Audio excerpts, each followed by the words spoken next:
Hay nombres que parecen diseñados para la provocación. Luca Magnotta no era su verdadero nombre, pero sí la máscara perfecta. Un seudónimo nacido en los rincones más oscuros de la mente de Eric Clinton Kirk Newman, un hombre que soñaba con ser modelo, actor, estrella, lo que fuera, con tal de ser visto. Pero su historia no es la de un artista que luchó por alcanzar la fama. Es la historia de un depredador digital que encontró en la Deep Web el escenario perfecto para alimentar sus fantasías más perversas. Antes de que el mundo lo conociera como asesino, Luca ya era una figura inquietante para las comunidades clandestinas de Internet. Durante años, había pululado entre foros de modificación corporal, sitios de fetichismo violento y, sobre todo, en aquellas plataformas donde la moral no tenía cabida, y el contenido gráfico más perturbador era moneda corriente. Fue ahí donde su rostro, impecablemente maquillado, cuidadosamente editado, comenzó a circular junto con una serie de videos anónimos que mostraban tortura animal. Los clips eran breves, mal iluminados, grabados con pulso artificialmente tembloroso, como si quisiera provocar náusea más que comprensión. Uno de los más infames lo mostraba colocando a 2 gatitos dentro de una bolsa al vacío, conectada a una aspiradora. El título no dejaba lugar a dudas. Un boy, 2 gatitos. El video se compartió en foros como Tor Tunnels, Snuff's Board y el tristemente célebre Hard Candy Room, espacios de la Deep Web donde la empatía era tratada como debilidad y el morbo era el lenguaje común. Lo perturbador no fue solo el acto, sino la estética. Luca había convertido el sadismo en arte para una audiencia invisible. La grabación estaba editada con música de fondo, planos suaves, transiciones calculadas. No era simplemente crueldad, era una puesta en escena. Y eso, para muchos usuarios de la Deep Web, lo convirtió en una especie de director de culto. Su nombre, aunque nunca confirmado oficialmente como el autor, empezó a aparecer en hilos de conversación titulados ¿Quién es el chico de los gatitos? O El asesino más bello de la red oscura. En el mundo superficial, la policía no se enteraba. Pero en las profundidades del ciberespacio, Luca ya era un ídolo enfermo. Los moderadores de algunos sitios intentaron eliminar los videos. Incluso algunos usuarios, dentro de su propia perversión, expresaron rechazo. Pero cada vez que un video era retirado, resurgía en otro foro más oscuro, como un virus que se adapta al veneno. Luca, desde su habitación, miraba con atención cada hilo, cada comentario, cada conjetura sobre su identidad. Alimentaba su ego con likes anónimos y debates enfermizos sobre si era actor, psicópata o ambas cosas. Su trampa no estaba en el crimen, sino en el anzuelo. Luca entendía el código de la Deep Web. No solo bastaba con ser brutal, había que ser elegante en la atrocidad. Sus videos eran piezas de marketing macabro. No mostraba su rostro con claridad, pero dejaba pistas. Un póster de Casablanca, una lámpara roja, un reflejo breve en una pantalla. Todo estaba calculado para generar especulación. En los foros comenzaron a llamarlo The Ice Pick Artist, y él, fascinado por ese apodo, decidió que su gran obra aún no había comenzado. Fue entonces cuando escribió un post en un foro llamado Flame Club, ubicado en una dirección .onion de difícil acceso, protegido por múltiples capas de encriptación. Allí, bajo el seudónimo Phantom Bam 1984, dejó un mensaje que hoy se considera profético. El arte no necesita moralidad, solo necesita testigos. Nadie supo interpretarlo en su momento, pero los más veteranos del foro intuyeron que algo oscuro se acercaba. Mientras tanto, en la superficie, Luca intentaba conseguir trabajos menores como modelo. Se presentaba a castings, se hacía operaciones faciales, cambiaba de look y cargaba su canal de YouTube con videos de él mismo, hablando frente al espejo, repitiendo frases como «Soy perfecto», «Nací para esto», «La fama es mi destino». Pero sus videos apenas llegaban a una decena de vistas. Nadie lo miraba, hasta que comenzó a matar. Y cuando lo hizo, eligió hacerlo exactamente como sus seguidores de la Deep Web lo esperaban. Con estilo, con sangre, con música y ante cámaras. La historia de Luca Magnotta no es únicamente la de un asesino narcisista. Es también la historia de cómo la Deep Web, con sus foros anónimos, su anonimato total y su ecosistema de fetiches violentos, sirvió como incubadora para un crimen que parecía diseñado para el aplauso macabro de los internautas más enfermos. Cuando Magnotta cometió su crimen más atroz, no lo hizo en secreto ni por impulso. Lo hizo como una obra maestra para su público oculto, como un director enfermo que por fin obtenía su gran estreno. El 25 de mayo de 2012, Luca Magnotta publicó un enlace en varios foros oscuros de la Deep Web. El post no tenía título, solo un emoji de cuchillo y una calavera. El archivo de video adjunto llevaba un nombre que evocaba una producción de serie B, One Lunatic One Ice Pick. Aquellos que lo descargaron desde servidores anónimos alojados en Groenlandia y Europa del Este no sabían lo que iban a ver, o quizás sí lo sospechaban. El video era una atrocidad cuidadosamente editada. Mostraba a Luca, completamente maquillado y peinado, en una habitación iluminada con neones violetas. Sobre la cama, atado y desnudo, estaba Jun Lin, un estudiante universitario chino con quien Luca había mantenido contacto a través de un sitio de citas. El ambiente era clínico y teatral. Mientras sonaba True Faith de New Order, Luca lo apuñalaba repetidamente con un picahielos, luego con un cuchillo de cocina, y más tarde cometía actos de canibalismo y necrofilia. Todo esto con pausas, con cambios de cámara, con zooms innecesarios, como si fuera una obra coreografiada para los espectadores más depravados del ciberespacio. El video no tardó en llegar a bestgore.com, un portal alojado en servidores de la Deep Web dedicado a difundir contenido gráfico real, ejecuciones, accidentes, torturas. A diferencia de otras plataformas, Bestgore no censuraba. No se molestaba en moderar. Solo exigía que el contenido fuera auténtico. Y Luca cumplía con creces. La publicación causó una ola de reacciones en foros como Dark Vault, Midroom y Scalp Nest. Algunos usuarios elogiaban la técnica del video, otros se obsesionaban con el misterio detrás del asesino, y unos pocos, los más peligrosos, lo consideraban una inspiración. El video fue compartido en grupos cerrados de Telegram, enviado por enlaces cifrados a compradores de contenido snuff y almacenado en servidores ocultos bajo capas de encriptación. Se convirtió en una pieza de culto, pero no todo quedó en la clandestinidad. Uno de los moderadores de un foro canadiense decidió enviar un aviso anónimo a la policía. El video fue denunciado y, tras múltiples investigaciones digitales, se confirmó su autenticidad. El cadáver mutilado de Jun Lin fue hallado días después. Lo más perturbador no era solo la violencia del acto, sino lo que vino después. Luca había empaquetado las manos y los pies de su víctima en bolsas separadas, enviándolas por correo a oficinas del Partido Conservador y del Partido Liberal en Canadá. Una cabeza fue depositada en una escuela. El torso, en una maleta abandonada cerca de un contenedor de basura. Todo indicaba una obsesión con el simbolismo, con el acto performático del crimen. Pero el verdadero teatro estaba en línea. Luca monitoreaba las reacciones en tiempo real, incluso en Reddit y 4chan, donde usuarios especulaban sobre su identidad. Cuando la policía canadiense lanzó una alerta internacional, Luca ya estaba en vuelo hacia Europa. Usando pasaportes falsos y alojándose en hoteles baratos, siguió moviéndose entre Berlín, París y otros destinos secundarios. Mientras tanto, en los foros de la Deep Web, sus seguidores discutían su próxima aparición como si se tratara de un personaje de ficción. Algunos sugerían que se encontraba en Moscú, otros en Tel Aviv. El mito crecía más rápido que la investigación. Fue Interpol quien finalmente emitió una ficha roja. Pero no fueron drones, ni rastreos satelitales, ni hackers los que lo atraparon. Fue su propio narcisismo. En un cibercafé en Berlín, Luca fue reconocido por el encargado mientras consultaba artículos sobre sí mismo en un sitio de noticias internacionales. La policía lo arrestó sin resistencia.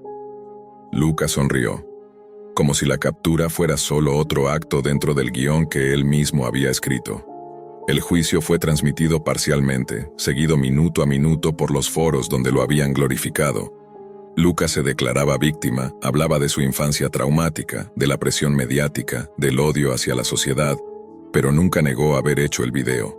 Para él, ese era su legado, su obra cumbre. Incluso en prisión, pidió acceso a sus fotos personales, a las notas de prensa sobre su caso, y escribió cartas donde se refería a sí mismo como la mariposa digital que emergió del capullo del odio. La caída de Magnotta expuso algo más que su psicopatía. Puso un foco sobre los rincones más profundos de la Deep Web, donde el anonimato absoluto permite la gestación de monstruos, donde un hombre puede ser aplaudido por matar si lo hace con estilo, donde la moral no existe y el espectáculo del horror es solo otra forma de entretenimiento. Kayla siempre fue una anomalía en su entorno. Mientras otras chicas de su edad pasaban sus noches en fiestas, ella pasaba las suyas entre líneas de código, navegadores anónimos y redes encriptadas. Estudiaba informática forense en una universidad pública y lo hacía con una mezcla de pasión genuina y una necesidad insaciable de entender aquello que estaba oculto. No se conformaba con los firewalls ni con la teoría de redes. Ella quería ir más allá. Y lo que había más allá era la Deep Web. No era novata. Había recorrido Hidden Wiki. Había entrado a foros de hacking ético y no tan ético. Había leído historias sobre tráfico de datos, armas, drogas. Incluso había escuchado hablar de sitios más oscuros, aquellos que no se nombran. Pero hasta ese momento, todo le había parecido exagerado, parte del folclore digital. Hasta que una noche encontró el hilo. Era tarde. Tenía insomnio y estaba recorriendo Reddit desde su móvil, cuando se topó con una publicación eliminada. No tenía título, solo un comentario sobreviviente. ¿Alguien más ha sido contactado por Vortex? Y debajo, una respuesta simple. Si preguntas eso, ya estás dentro. La publicación había sido borrada, pero las respuestas se mantenían. Kayla no sabía si era una broma, pero su instinto, el mismo que la había hecho elegir su carrera, le decía que algo no cuadraba. Comenzó a investigar. En una vieja base de datos descargada en un foro ruso de monitoreo de tráfico Onion, encontró un nombre que coincidía: El Festín. Era una comunidad oculta a la que se accedía únicamente por invitación. No había links, no había capturas, no había pruebas, solo rumores. Hablaban de canibalismo, de rituales grabados y vendidos por miles de dólares, de reuniones físicas en lugares remotos, anunciadas por coordenadas encriptadas, y un nombre se repetía como una sombra detrás del telón: Vortex. Kayla sabía que estaba cruzando una línea, pero en su mente era parte de su aprendizaje. Necesitaba entender cómo operaban estas redes para, algún día, combatirlas. Esa era la excusa que se repitió mientras instalaba un nuevo sistema operativo virtual, configuraba Tor con una capa de proxies triple y generaba identidades falsas. El avatar que creó fue simple: Sombra Echo. Durante días recorrió canales de IRC ocultos, salas de conversación en servicios de mensajería descentralizada, foros donde la paranoia era moneda común. No fue fácil. Tuvo que aprender a hablar en clave, a demostrar que no era policía, a compartir pequeños trozos de código para ganar confianza. Finalmente, alguien mordió el anzuelo. Un mensaje privado le llegó una noche.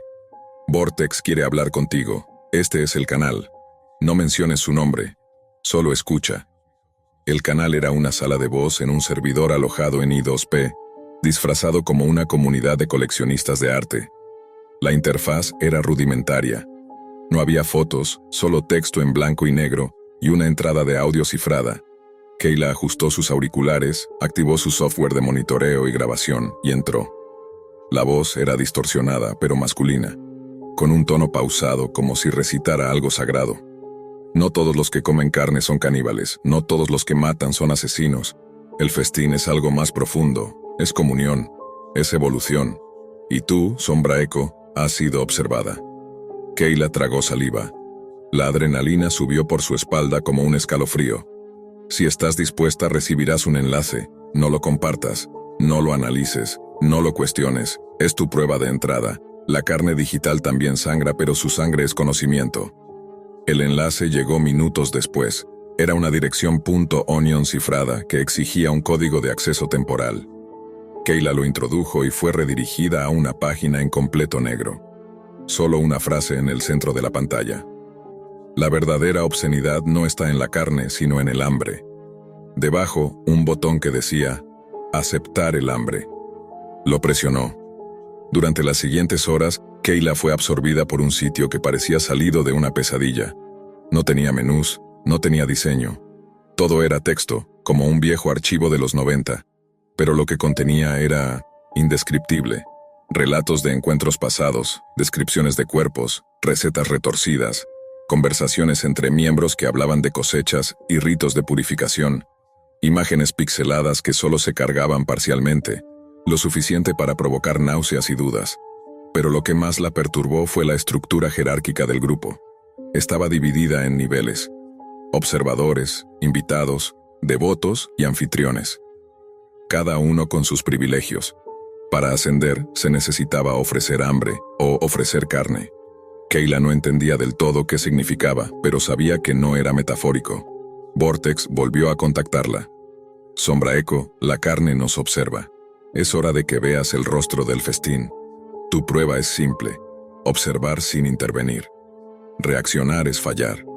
Recibió otro enlace, esta vez a una transmisión en vivo. El reproductor se abrió automáticamente. En una habitación sin ventanas, una figura atada a una silla lloraba. Dos personas enmascaradas caminaban en círculo a su alrededor, recitando frases sin sentido.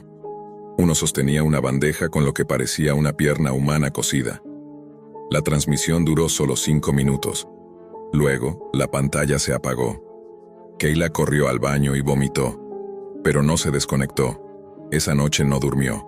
Volvió a ver el video una y otra vez, tratando de racionalizar lo que había presenciado. Le repitió a su conciencia que era por la investigación, que ella era distinta, que no se estaba contaminando, solo analizando. Pero algo en su estómago le decía otra cosa. Algo que no era solo náusea. Los días siguientes recibió mensajes con frases sueltas: el hambre no se apaga. Ya estás dentro. Recuerda la regla: observar sin intervenir. Y luego, una instrucción: prepárate, te vamos a invitar. La dirección llegó una semana después. No era digital, era física. Una nave industrial abandonada a las afueras de la ciudad, marcada solo con un símbolo que Kayla ya había visto antes. Una boca con los labios cosidos. Ahí comenzaba la verdadera iniciación. Y ella ya no sabía si era investigadora o invitada.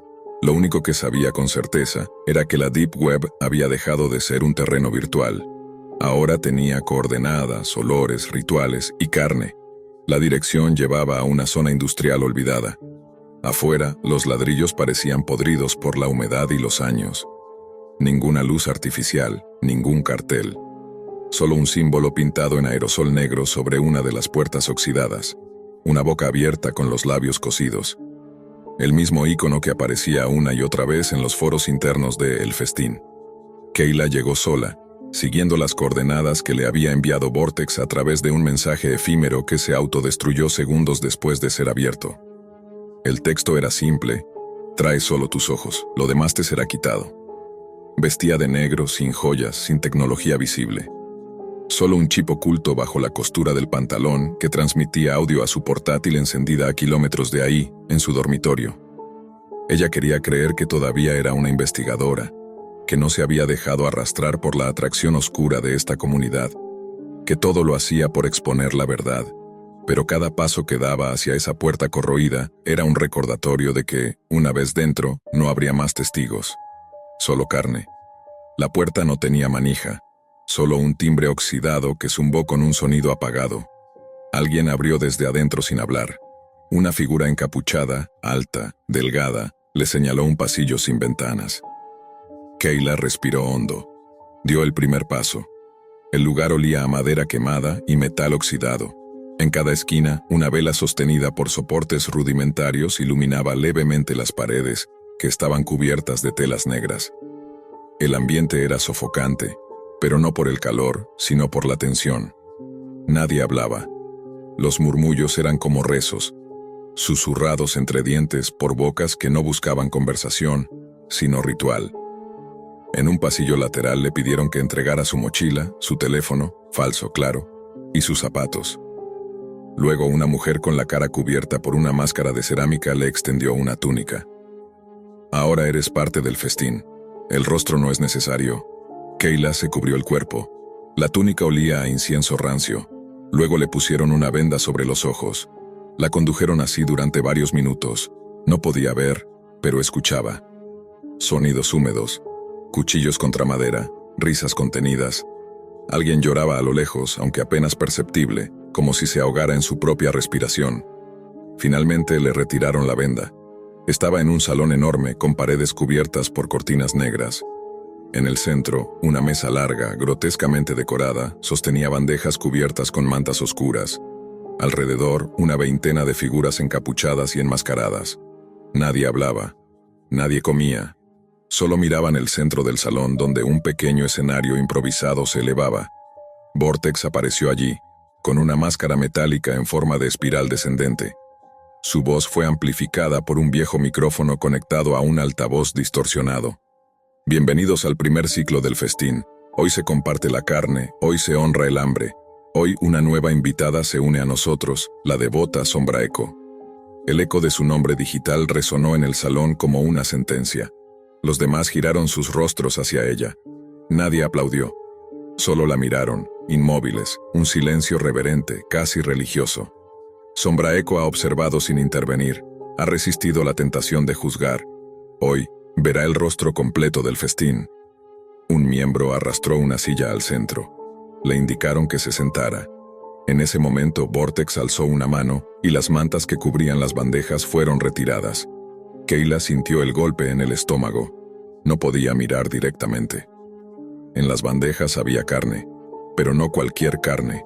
La disposición, la forma, la textura, no dejaban lugar a dudas. Piernas humanas cocidas, brazos con tatuajes parcialmente quemados, rostros sin ojos, la piel dorada como si hubiese sido preparada por un chef macabro. Todo esto ha sido consensuado.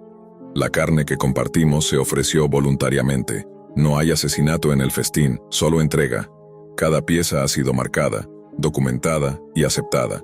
Ustedes, comensales, solo consumen lo que ha sido regalado. El discurso era una mezcla de legalismo retorcido y espiritualidad carnívora, un intento de limpiar la sangre con justificaciones. Algunos comían, otros simplemente observaban. Uno lloraba mientras masticaba. Kayla se quedó inmóvil. Sabía que si mostraba repulsión sería descartada. Debía resistir. Apretó los dientes. Fingió meditación. Fingió comprensión. Vortex la observaba. Lo sabía. Minutos después, otra figura se acercó a ella. Le ofreció una copa. Sangre de la comunión, de origen animal. Ella la bebió. Estaba fría, dulzona, pegajosa. No preguntó, no reaccionó. Más tarde, en una sala contigua, Vortex se le acercó a solas. Has pasado la primera prueba, pero todavía no eres parte del cuerpo. El festín no acepta turistas. Kayla mantuvo la voz firme. Estoy dispuesta. Entonces, recibirás tu tarea. Los días siguientes fueron una pesadilla lúcida. El contacto con Vortex ahora era directo, a través de canales cifrados dentro de Zeronet y direcciones .onion de acceso programado. Le daban lecturas, la instruían sobre los orígenes del culto, los manifiestos que hablaban del cuerpo como símbolo de comunión espiritual. Cada texto era más perturbador que el anterior, pero también estaban cuidadosamente escritos, como si alguien hubiera dedicado años a elaborar una filosofía coherente detrás del horror. Finalmente llegó el mensaje. Uno de los anfitriones ha traicionado al festín. Filtró contenido. Lo sabremos pronto. Tu tarea es identificarlo. Kayla no entendía. ¿Por qué a ella? ¿Por qué darle esa responsabilidad? Entonces comprendió. Estaban probando su lealtad. Si fallaba, sabrían que no era una verdadera creyente. Si tenía éxito, demostraría que ya era parte del sistema. Y si sobrevivía, quizás descubriría el corazón podrido de toda la red. Recibió un archivo con accesos internos, nombres en clave, historiales de conexión, grabaciones parciales de transmisiones. Tenía que actuar como una analista forense, pero del infierno. Uno de los anfitriones, el nivel más alto de la red, había compartido un fragmento de un video con una fuente externa. Eso era una sentencia de muerte en ese círculo. Kayla comenzó a analizar datos, revisó patrones, identificó horarios extraños, comparó firmas digitales y encontró algo. El usuario Cicatriz 33, un anfitrión con acceso privilegiado, había enviado un paquete de datos cifrado a una dirección en un canal ruso de whistleblowers. Kayla rastreó el paquete. No había duda. Era él. Envió el informe a Vortex. Silencio durante horas. Luego solo una línea de texto. Bien hecho. Esta noche verás lo que significa ofrecer justicia. Kayla fue citada de nuevo. Mismo lugar. Misma rutina. Pero esta vez el salón estaba dispuesto como una corte. En el centro, una figura arrodillada, encapuchada, con las manos atadas. Vortex hablaba desde el púlpito. Hoy celebramos la purga. Cicatriz 33 nos falló. Compartió la carne. Quiso alimentar a los impuros, pero no hay hambre fuera del festín. Los demás miembros rodeaban al acusado. Uno a uno, colocaban sus manos sobre su cabeza. Kayla fue la última. La miró. Bajo la capucha, un rostro humano tembloroso susurró: «Ayúdame, no entiendes lo que están haciendo». Ella no dijo nada. Solo colocó su mano. Mantuvo la mirada baja. La ceremonia terminó con sangre. Cicatriz 33 fue arrastrado fuera del salón. Nadie dijo a dónde lo llevaban, pero todos sabían. Kayla volvió a su dormitorio horas después. Se quitó la ropa, la túnica, y se metió en la ducha con la sensación de no poder limpiar nada. Ya no se sentía una infiltrada, ni una investigadora. Se sentía vacía. En su bandeja de entrada cifrada encontró un mensaje: «Has demostrado hambre, ahora debes demostrar entrega». No decía más. En ese momento Kayla entendió que no había vuelta atrás. Kayla pasó días encerrada en su dormitorio, las persianas siempre bajas, la pantalla iluminando su rostro con una luz azul enferma. Tenía la sensación de que la red ya no estaba afuera, sino adentro. No podía dejar de oír la voz de Vortex, repitiendo esas frases retorcidas como mantras. «Has demostrado hambre, ahora debes demostrar entrega». Pero ¿qué significaba entrega? No era suficiente haber expuesto a un traidor, haber presenciado horrores, haber caminado con el estómago anudado por un túnel donde la moral no tenía cabida. Number el festín pedía más, siempre pedía más. El nuevo mensaje no tardó. Apareció como un pop-up en su entorno virtual blindado, fuera de cualquier canal oficial. La señal había sido lanzada desde un servidor espejo oculto, de esos que solo conocía el círculo más alto, y el mensaje era claro: reunión especial, ritual de consagración. Se requiere presencia física, lleva una ofrenda. Esa última palabra la paralizó. Kayla miró su reflejo en el espejo. Sus ojos ya no eran los mismos. Había cruzado tantas líneas que se sentía borrosa. ¿Cuál era su papel ahora? ¿Seguía siendo infiltrada o ya se había convertido en creyente por ósmosis? Recordó algo que leyó en uno de los manifiestos de El Festín. Primero consumes, luego compartes. Pero la comunión real llega cuando te conviertes en carne. No basta comprobar, debes entregar. Esa frase la acompañó como una sombra mientras recorría la ciudad con su mochila vacía, buscando algo, o alguien, que pudiera servir de ofrenda. Pero no lo hizo. No cruzó esa última frontera. Decidió ir sola. Llegó al lugar indicado. No era la vieja nave industrial. Esta vez era un sótano en una casa abandonada, tapiada por fuera, custodiada por figuras con máscaras nuevas, más grotescas. Uno de ellos le dijo: «Hoy no comes, hoy decides». Y la escoltó hacia abajo. En la penumbra los pasillos olían a carne curada y metal. Todo era más íntimo, menos teatral que la vez anterior. Las velas ahora tenían formas humanas, torsos moldeados en cera con marcas de cuchillo. En el centro del salón, una mesa redonda. A su alrededor, 9 figuras. Todos eran anfitriones. Vortex se levantó. Sombraeco ha probado el hambre. Ha identificado la traición. Ha demostrado fidelidad digital, pero aún no se ha entregado. La miraban como si fuera una presa ritual, lista para ser cortada, pero también como si pudiera convertirse en sacerdotisa. Kayla respiró hondo. «Estoy aquí, sola, y sin ofrenda», respondió Vortex. «Eso nos obliga a improvisar». Entonces lo trajeron. Un joven, apenas mayor que ella, estaba amarrado a una silla. Tenía la boca tapada con cinta, los ojos desorbitados. Alguien le quitó la cinta y el muchacho gritó: «¡Kayla! ¡Soy yo! ¡No! ¡No lo hagas, por favor!». Era Alan, un ex compañero de clase. Estudiante de programación, solía acompañarla en prácticas de análisis de tráfico. Se llevaban bien. No eran cercanos, pero sí cómplices de lo técnico. Vortex habló. «Tu huella digital fue rastreada por él. Sospechó, investigó, casi nos expone. Y tú sabías que alguien te seguía. Pudiste advertirnos, pero no lo hiciste». Kayla sintió que el suelo se deshacía bajo sus pies. «No, yo no sabía que era él». «Mentira», respondió otra voz. Te conectaste a un nodo que usó su IP, lo viste, lo ignoraste, lo protegiste. Un cuchillo fue colocado frente a ella. Tu entrega o tu expulsión. El silencio cayó como una lápida. Alan lloraba. Kayla, por favor, no soy parte de esto, solo quería ayudarte. Ella miró sus manos, miró el cuchillo, miró a los anfitriones. Supo que todo estaba siendo grabado, que esa cinta sería el sello final de su incorporación. Si lo hacía, se volvía parte de ellos, para siempre, pero no lo hizo. Esto termina aquí. Agarró el cuchillo y lo lanzó contra las velas, derribándolas.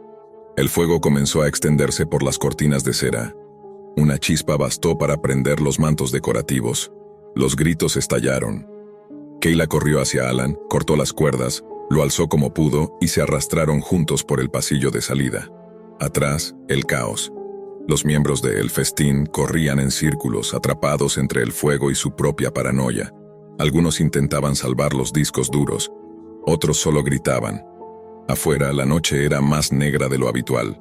Alan no podía dejar de llorar. ¿Qué es esto, Kayla? ¿Qué hiciste? Ella solo dijo. Algo que debía haber hecho desde el inicio. No fueron a la policía. No había pruebas físicas. No quedaba rastro. El sótano, según los periódicos, ardió por completo. Posible incendio accidental, dijeron. Ocupación ilegal, concluyeron. Ningún cuerpo fue encontrado, ningún detenido, ningún culpable. Kayla volvió a su vida universitaria como si nada. Nadie sospechaba. Alan desapareció de la ciudad por su cuenta. Nunca más se contactaron. Pasaron semanas, luego meses. Y un día, sin previo aviso, Kayla recibió un sobre sin remitente. Dentro había una fotografía en blanco y negro. Ella, sentada en la mesa del ritual, con la túnica puesta. Al dorso, una frase escrita a mano. A veces la carne no muere, solo cambia de rostro. Desde entonces, Kayla desconecta su internet cada noche, borra los archivos, revisa paranoicamente su cámara. Nunca volvió a la Deep Web, pero hay días en los que despierta con un sabor metálico en la boca, y sueña con velas humanas, y escucha una voz familiar que le susurra desde la oscuridad. Has probado el hambre, y una vez que pruebas, siempre vuelves. No hay gritos, no hay disparos, no hay persecuciones en la oscuridad, pero lo que ocurre aquí es igual o más perturbador que cualquier crimen grabado en la Deep Web. Es invisible, silencioso, legalmente ambiguo. Y ocurre todos los días. Frente a una pantalla, frente a miles, frente a nadie. Una adolescente entra a un foro. Su nombre de usuario está acompañado por una pequeña calavera sonriente. Su mensaje es corto, apenas un suspiro. Estoy lista, gracias por todo. Minutos después, una respuesta llega con un emoji de corazón negro y una cuenta regresiva en tiempo real. Nos vemos en la otra dimensión, hermana. Nadie alerta a emergencias. Nadie intenta convencerla de que se quede. Solo aplausos, solo instrucciones, solo despedidas rituales. El suicidio, en este rincón digital, no se evita, se celebra. La página se llama sanctionedsuicide.com y aunque suena como una mala broma, es real, muy real. Accesible desde cualquier navegador, pero también alojada en servidores ocultos, accesibles por direcciones .onion, donde la vigilancia es mínima y la moralidad un estorbo. Dicen ser un espacio de libre expresión sobre la muerte, pero en realidad es una trampa emocional. Una red envuelta en estética de comprensión que empuja a las almas frágiles al abismo, paso a paso, con guías técnicas, recetas químicas y hasta transmisiones en vivo. Todo comenzó con un usuario llamado Mark, supuestamente desde Suecia, aunque su rastro desaparece detrás de capas de proxies y servidores alojados en países sin tratados de extradición. Luego apareció Sish, su mano derecha digital, programador y administrador de los hilos más oscuros del sitio. Juntos construyeron algo más que un foro, una comunidad estructurada en torno al fin de la vida, con jerarquías, roles y hasta mentores del adiós, usuarios con experiencia guiando a otros en la logística del suicidio. ¿Y cómo llegaron hasta ahí? ¿Por qué decidieron que ayudar a morir era mejor que ayudar a vivir? En la superficie, el sitio se presenta como un espacio de apoyo, con hilos que inician con frases como «Aquí puedes hablar libremente sin censura». Pero al profundizar, la libertad se convierte en estímulo y el estímulo en técnica. Hay listas detalladas con métodos organizadas por efectividad y dolor estimado. El nitrito de sodio, por ejemplo, se describe como una opción económica, silenciosa y eficaz. Las guías incluyen cómo adquirirlo sin levantar sospechas, cómo disolverlo, en qué cantidades, qué escribir en la nota para no invalidar un seguro de vida, e incluso cómo preparar la escena para que no parezca un suicidio. Todo redactado por usuarios con alias siniestros como Void Embrace, Exit Lover o Final Piece unidos. Los casos documentados comienzan a multiplicarse. Uno de los más conocidos es el de Daniel Del Canto, un joven argentino de 20 años que había sido diagnosticado con trastorno bipolar. Publicó su primer mensaje en el foro solo 6 días antes de su muerte. En su hilo se puede leer cómo distintos usuarios le animaban a no decirle nada a su familia, a no dudar, a seguir las instrucciones al pie de la letra. Es tu decisión, no de ellos. Nosotros sí te entendemos. Esa frase fue repetida varias veces por un usuario identificado como Gatekeeper Once, quien luego fue vinculado a más de 15 casos similares. Otra historia estremecedora es la de Roberta Barbosa, una joven brasileña de 17 años. Su diario virtual aún se puede encontrar en hilos archivados del foro. Roberta no buscaba morir al principio. Llegó buscando ayuda. Compartió que sufría bullying en su colegio, que tenía una familia disfuncional y que sentía que el mundo no tenía espacio para ella. Al principio, algunos usuarios le dijeron que intentara escribir, meditar, cambiar de ciudad. Pero a medida que seguía posteando, los consejos cambiaron de tono. ¿Para qué alargar el sufrimiento? Tú mereces descansar. En el último hilo, titulado Preparada para irme, Roberta publicó una foto de su rostro con una leve sonrisa. La imagen fue respondida con emojis de velas, ángeles pixelados y una cuenta regresiva organizada por otros usuarios. Cuando fue encontrada por su madre, tenía al lado un frasco vacío de nitrito de sodio y un mensaje impreso. No fue culpa tuya, fue mi elección. Gracias por entenderme. Estos foros no operan solos. Funcionan como colmenas digitales donde cada mensaje se convierte en una validación, donde el algoritmo no castiga la autodestrucción, sino que la impulsa. La estructura del sitio incluye salas por idiomas, grupos por edades, niveles de riesgo y hasta secciones privadas a las que solo se accede por invitación. En la Deep Web, donde las reglas del mundo superficial no aplican, Sanctioned Suicide encontró el terreno perfecto para echar raíces. Allí donde no hay políticas de moderación, donde la privacidad es absoluta y donde cada intento de clausura solo hace que reaparezca con otro nombre. Otra dirección, Motonto Onion. Otro espejo digital. Y detrás de todo eso, el misterio permanece. ¿Quiénes son realmente Mark y Sish? ¿Por qué siguen invirtiendo tiempo y recursos en mantener la red activa a pesar del repudio público, del dolor que provocan, de las muertes que se cuentan por cientos? ¿Es convicción ideológica? ¿Es perversión?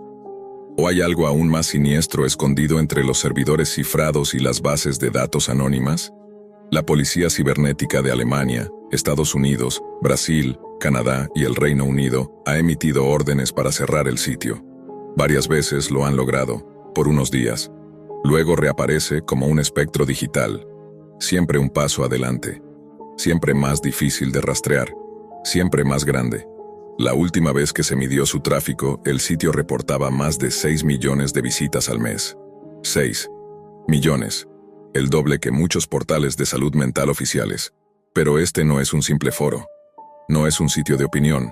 Es una máquina de muerte cuidadosamente diseñada, donde cada línea de código, cada política de anonimato, cada hilo de conversación contribuye a su objetivo final. Transformar el deseo de morir en una comunidad. Convertir la desesperación individual en ritual colectivo. Y hacerlo de forma tan pulida, tan sistemática, que incluso las víctimas piensan que fue su idea desde el principio. Porque esa es la trampa más perfecta que ha creado la Deep Web. Y esto apenas está comenzando. A medida que las historias de muertes comenzaron a acumularse, los investigadores cibernéticos se vieron obligados a replantear su enfoque. SanctionedSuicide.com no era solo un sitio, era una red con tentáculos que se extendían por otros rincones de la Deep Web. Usaban plataformas espejo, bases en foros alternativos y canales cifrados en servicios como IRC, Discord oculto en servidores privados, incluso bots en Telegram y XMPP que compartían automáticamente instrucciones y enlaces actualizados a nuevos dominios cuando los anteriores eran cerrados. Una periodista canadiense, Lucinda Marks, decidió infiltrarse. Se hizo pasar por una joven con tendencias suicidas, elaboró un perfil falso y comenzó a interactuar en los hilos. Rápidamente recibió mensajes privados. «No confíes en terapeutas», le dijo un usuario llamado Admin Angel. «Ellos quieren lavarte el cerebro. Aquí te ayudamos a tomar el control». Lucinda archivó cada mensaje, grabó cada conversación, descargó las guías y elaboró un informe de 187 páginas que entregó a la Interpol. Pero para entonces, el sitio ya había migrado de nuevo. El corazón de la operación parecía estar en servidores alojados en Islandia y Ucrania, aunque la pista se mezclaba con IPs de Rusia, Países Bajos y Panamá.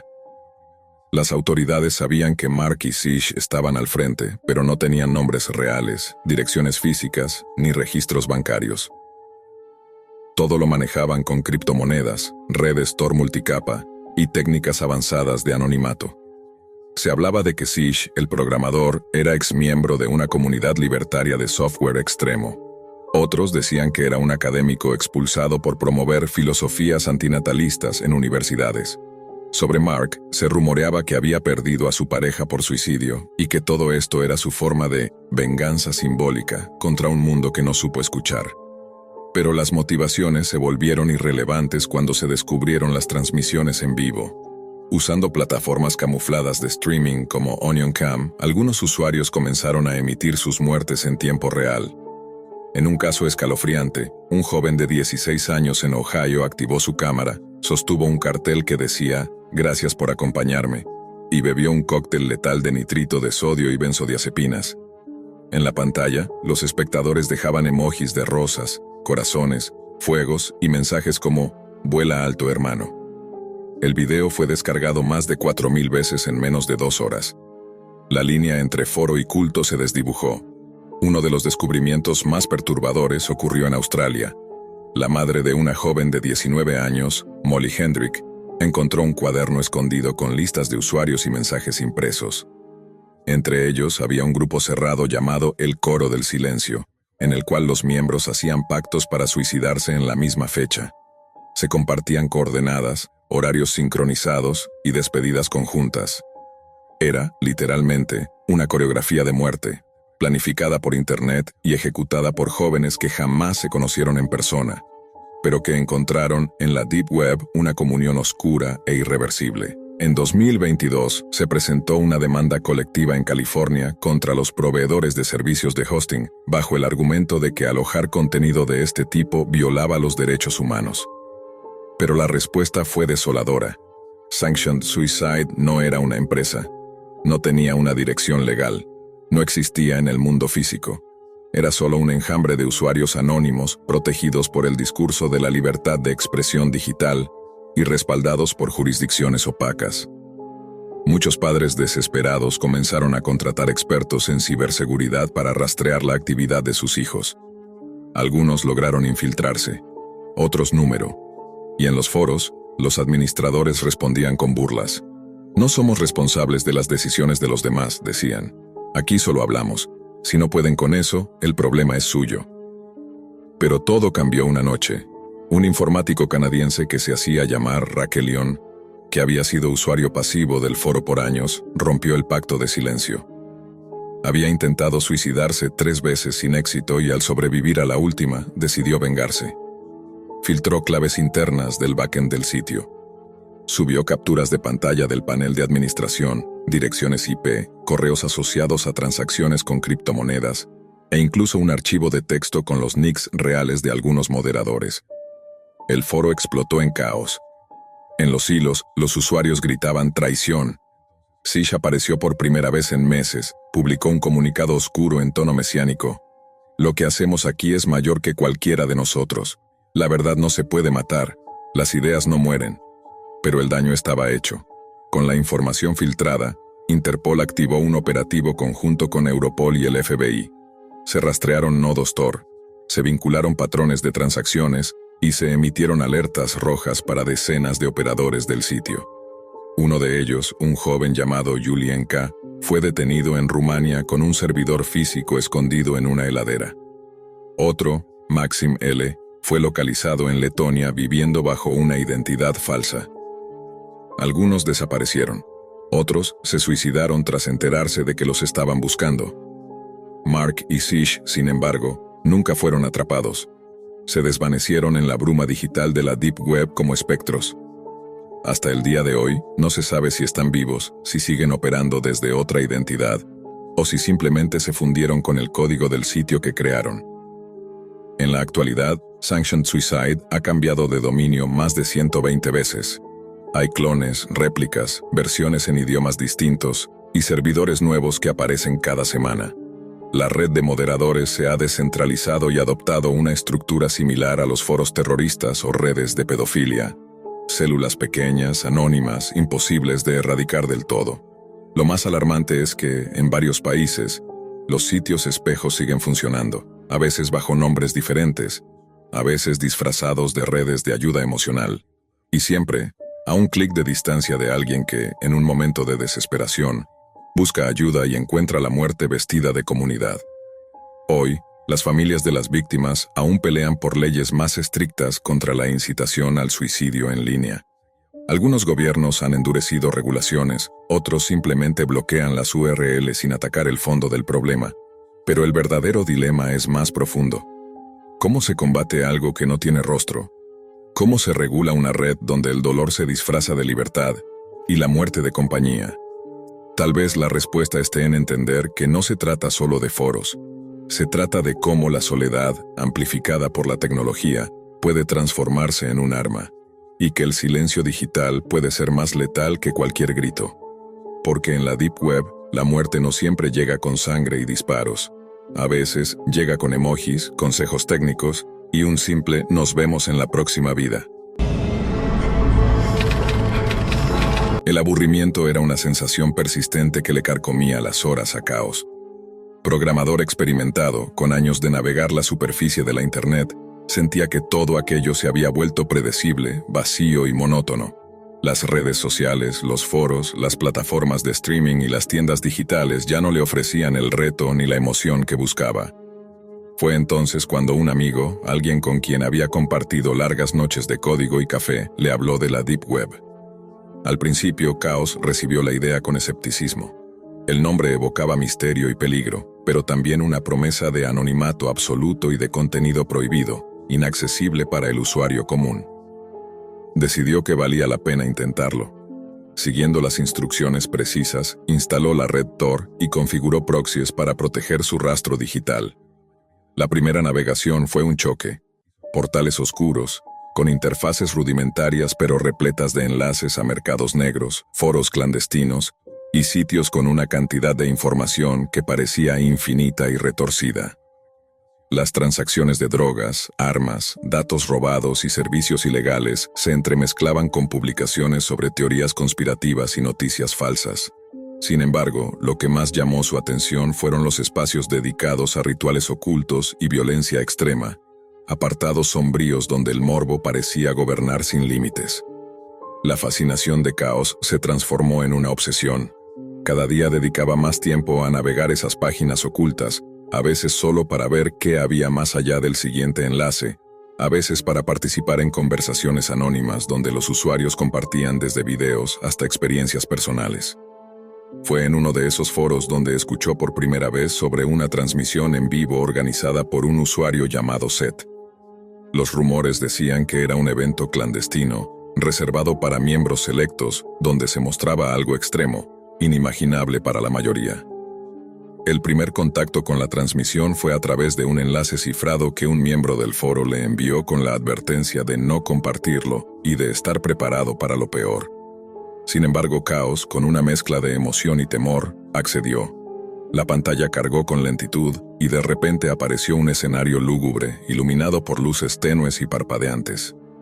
La calidad era mala, pero suficiente para distinguir figuras humanas, dos menores sujetos con cadenas y una figura sombría que se movía con rapidez.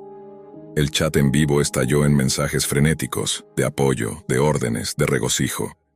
Era un espectáculo de horror, donde el público dictaba cada acción del ejecutor, el llamado Admin 1, un sádico conocido en esos círculos como el dueño de la transmisión.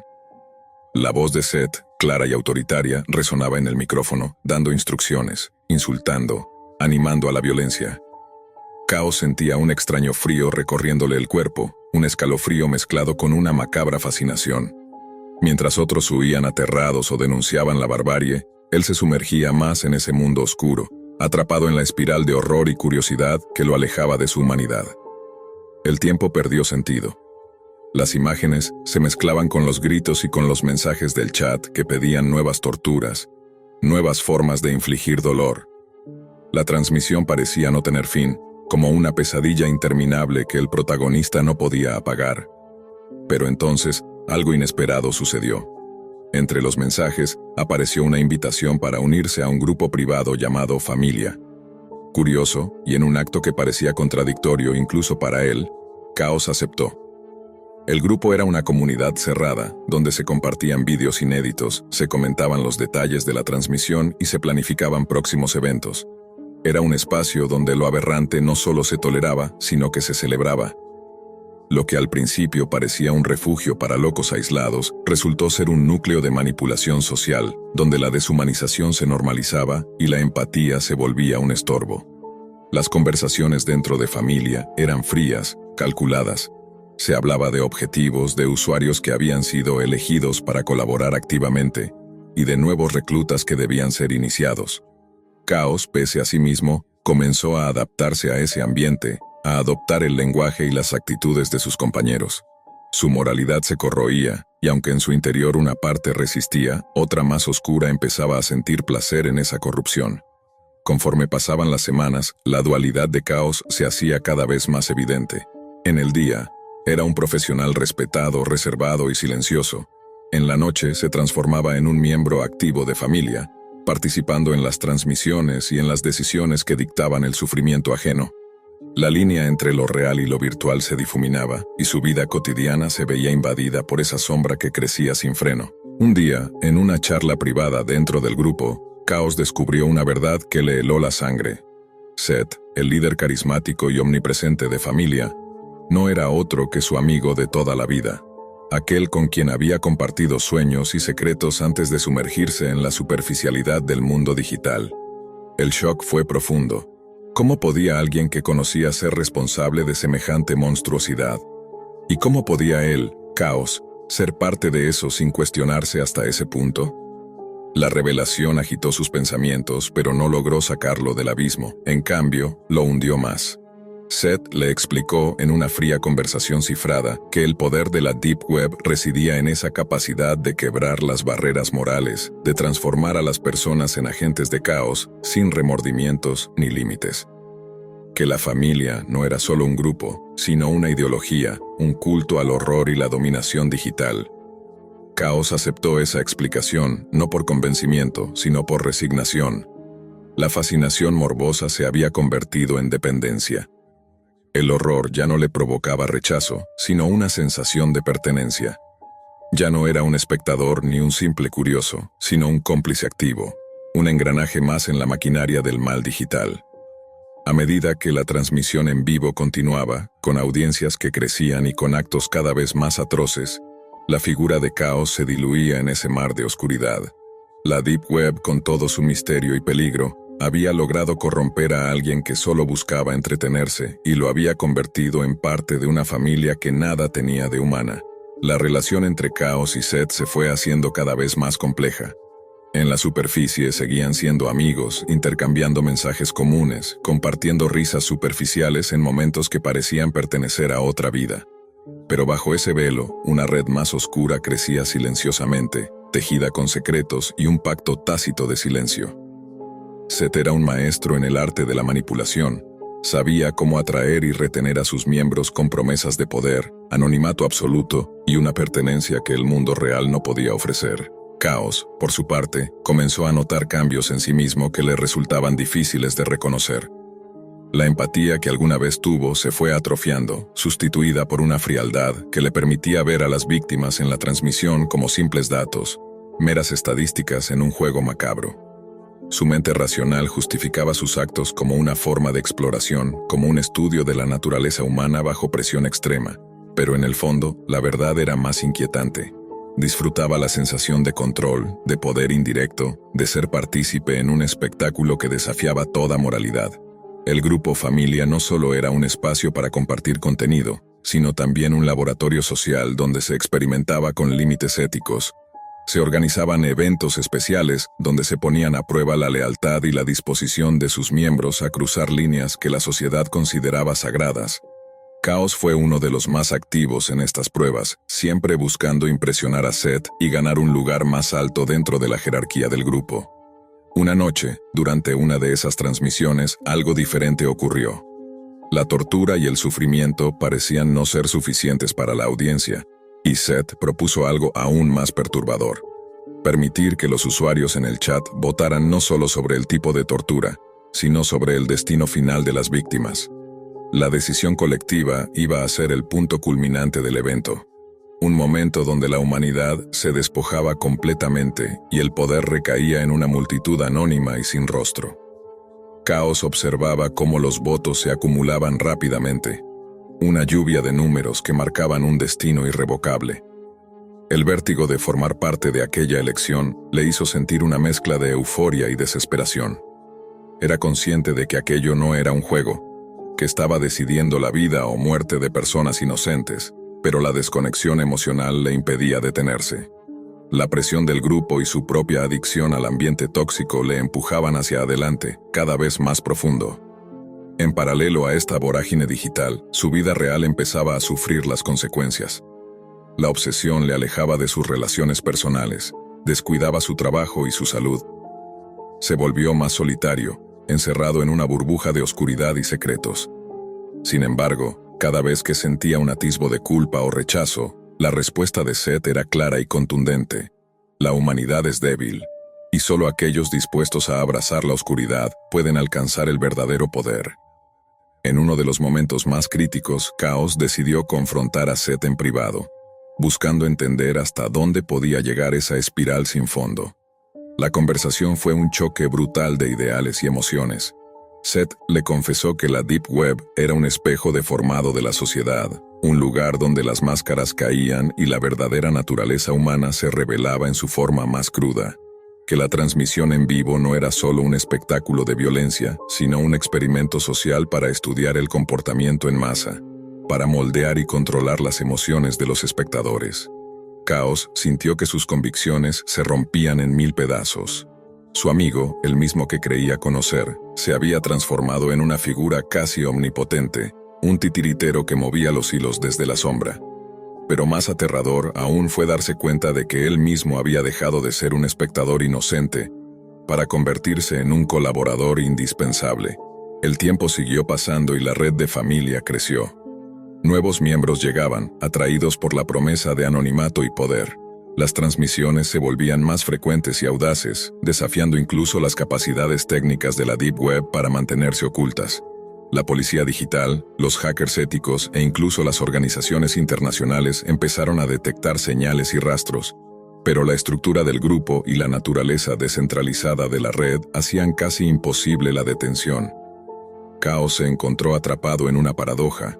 Deseaba escapar, volver a la normalidad, sentir de nuevo la luz del día sin la sombra constante de ese mundo infernal, pero al mismo tiempo temía perder su identidad, su lugar en esa familia oscura que ahora definía gran parte de su existencia. La Deep Web había abierto una puerta que parecía no tener vuelta atrás. Una noche, mientras la transmisión alcanzaba uno de sus picos más morbosos y violentos, Caos decidió grabar en secreto parte del evento, con la intención de usarlo como prueba para denunciar y ayudar a cerrar aquel infierno digital. Sin embargo, en el último momento, la duda lo paralizó. ¿Sería capaz de traicionar a Seth? ¿O sería él también un engranaje tan esencial que su ausencia destruiría todo? La noche en que Caos debía decidir su destino, la transmisión en vivo alcanzaba un clímax insoportable. Los ojos de miles se posaban en esa pantalla, ávidos de un desenlace que reafirmara su poder colectivo. Caos sostenía la grabación en sus manos virtuales, un arma de doble filo que podía liberar a las víctimas del anonimato o condenar para siempre su propia alma. En el silencio de su habitación, atrapado entre la luz azul de la pantalla y la oscuridad que crecía en su interior, una lucha titánica se desató. Sabía que si difundía el video, su vida y la de Seth quedarían al descubierto. La familia se desmoronaría y con ella su sentido de pertenencia. Pero si guardaba silencio, sería cómplice eterno de un mal irreparable. Finalmente, en un acto que nadie podría anticipar ni él mismo comprender completamente, Caos decidió no hacer nada. Apagó la computadora y se hundió en la oscuridad. La elección no fue heroica ni moral, sino la aceptación definitiva de su corrupción. La fascinación morbosa había vencido a la humanidad. Al día siguiente, la transmisión terminó abruptamente sin explicación alguna. La familia se dispersó momentáneamente, pero el núcleo duro permaneció firme, con Seth al frente, celebrando su control absoluto sobre almas perdidas como Caos. En la superficie, Caos volvió a su vida cotidiana, pero dentro de él algo se había roto para siempre. Su reflejo en el espejo le devolvía una mirada vacía, un hombre que había cruzado la línea y nunca más podría volver. La Deep Web no solo había revelado un mundo oculto, sino que había destruido al espectador, convirtiéndolo en parte del horror. La historia de Caos es un recordatorio sombrío. La oscuridad que buscamos fuera puede convertirse en la que nos consume por dentro.